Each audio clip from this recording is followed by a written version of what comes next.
ابھی حضرت مفتی تقی عثمانی صاحب دامت برکاتہم نے ایک بیان کیا، اس میں بتایا کہ امام ابو حنیفہ کی کرامت تھی کہ وضو کے پانی سے ان کو گناہ دھلتے ہوئے نظر آتے تھے.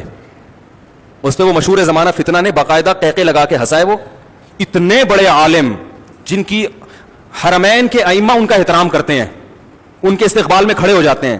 ابھی کچھ وقت پہلے انہوں نے درس دیا حضرت مفتی تقی عثمانی صاحب نے، جس میں مسجد نبی کے امام بھی اس درس میں شریک اور مسجد حرام کے امام بھی اور عرب کے بڑے بڑے علماء. 5 سال حضرت مفتی تقی عثمانی صاحب مکہ اور جدہ کی جو کمیٹی ہے نا، جس میں کئی ممالک کے علماء ہیں، ان کے سربراہ تھے. اور سعودیہ کے جو مکہ کے رئیس تھے وہ حضرت مفتی تقی صاحب کے نائب تھے. عرب کسی کو اپنا امیر اتنے آرام سے تسلیم نہیں کرتے. عرب میں عصبیت بہت ہے، لسانیت بہت ہے. حضرت مفتی تقی عثمانی صاحب نے اپنے تقوی اور علم کا لوہا منوایا ہے. مانا ہے انہوں نے کہ بھائی یہ اس معاملے میں امیر ہے. اس کا ایک انجینئر مذاق اڑا رہا ہے اتنے بڑے عالم کا اور ہنس رہا ہے تکبرانہ ہنسی کے ساتھ. تمہاری اوقات کیا، تم ان کے ٹخنے کے برابر نہیں ہو. اور نیچے میں نے لوگوں کے کمنٹس دیکھے، سب اس کو اپریشیٹ کر رہے ہیں کہ لگے رہو ان مولویوں کو لگام دے کے رکھو. تو بھائی آپ جاہل ہو. یہ کرامتاً ممکن ہے کہ کسی کو گناہ دھلتے ہوئے نظر آ جائے. کرامت ہے. کرامت کی نسبت کس کی طرف ہوتی ہے؟ اللہ کی طرف. تو بہت سارے علماء سے ایسی کرامتیں منقول ہیں. تبھی میں کہتا ہوں سامنے ایک دفعہ بٹھا دو، ایک دفعہ بٹھا دو. میں امام بخاری کی کرامتیں نکال کے دکھاؤں گا.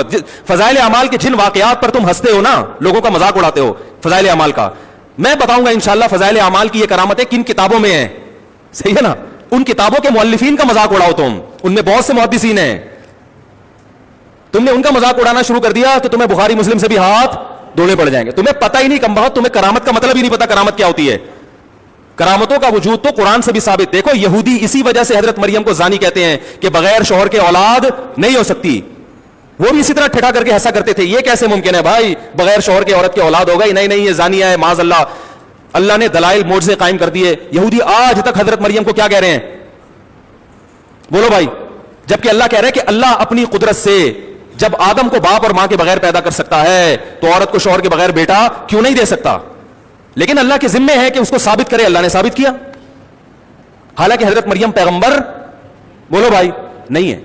ہاں یہ ضرور کہا جائے گا کہ ایک کرامت وہ ہے جس کا قرآن نے ذکر کیا، اس کا انکار کفر ہے. اور ایک کرامت وہ ہے جو قرآن کے نزول کے بعد گزری، تو قرآن اس کا ذکر کیسے کرے گا بھائی؟ تو وہ اگر باوثوق ذرائع سے پہنچی ہے تو ماننا پڑے گا، باوثوق ذرائع سے نہیں پہنچی تو انکار کر. تو آپ اس پہ تو بحث کریں کہ یہ واقعہ جس نے بیان کیا وہ سچا تھا یا جھوٹا، اس پر کوئی بحث نہیں ہوتی. یہ ابن حجر نے لکھا ہے کہ امام ابو حنیفہ نے 40 سال عشاء کے وضو سے فجر کی نماز پڑھی ہے. ابن حجر کا یہ شخص کبھی مذاق نہیں اڑائے گا، کیونکہ علامہ ابن حجر شافعی کا مذاق اڑایا تو آپ کو علم حدیث سے ہاتھ دھونا پڑ جائے گا. جتنے بڑے بڑے آج کل محدثین پیدا ہو رہے ہیں نا، جو حدیث کو صحیح اور ضعیف کہتے ہیں، یہ سارے علم حدیث میں حافظ ابن حجر کے محتاج ہیں. علامہ البانی کی جتنی تحقیقات ہیں ساری حافظ ابن حجر سے لی ہوئی ہیں. انہوں نے بہت کچھ ابن حجر کی تقلید میں کیا. انہوں نے، وہ شافعی بھی تھے، ساری دنیا کو پتہ ہے شافعی مسلک کو فالو کرتے تھے. وہ انہوں نے بھی ایسی کرامتیں ذکر کی ہیں. ان کا کبھی مذاق، جہاں کسی عالم دیوبند کا یا بریلوی عالم کا نام آ جائے گا ان کو مذاق اڑانے کا موقع. تو پتہ چل رہا ہے کہ آپ دکانیں چلا رہے ہیں، آپ لوگوں کو صحیح گائیڈ نہیں کر رہے. یہ بزرگوں کی کرامتیں ہر دور میں ہوئی، اس دور میں تو زیادہ ہوتی تھی. تو نبی نے فرمایا کہ جب ہم وضو کرتے ہیں تو وضو کے پانی سے گناہ دھلتے ہیں. تو اللہ اپنے کسی نیک بندے کو یہ گناہ دکھا دے تو اس میں کیا رہ جائے بھائی؟ حضرت موسیٰ کی ماں پیغمبر تھی لیکن ان کو وحی ہو رہی ہے. اوحینا الی ام موسیٰ ان ارضعیہ. اللہ کہہ رہے ہیں ہم نے موسیٰ کی ماں کو بتایا، وہ الہام کیا کہ اس کو دودھ پلا. فَإِذَا خِفْتِ عَلَيْهِ. جب خوف پیدا ہونا کہ فرعونی قتل کر دیں گے، فَأَلْقِيهِ فِي الْيَمِّ. دریا کی موجوں کے حوالے کر دینا. وَلَا تَخَافِي وَلَا تَحْزَنِي. ڈرنا نہیں، غم نہ کرنا. یہ الہام پیغمبر کو ہو رہا ہے، غیر پیغمبر کو. عورت تو پیغمبر بن ہی نہیں سکتی.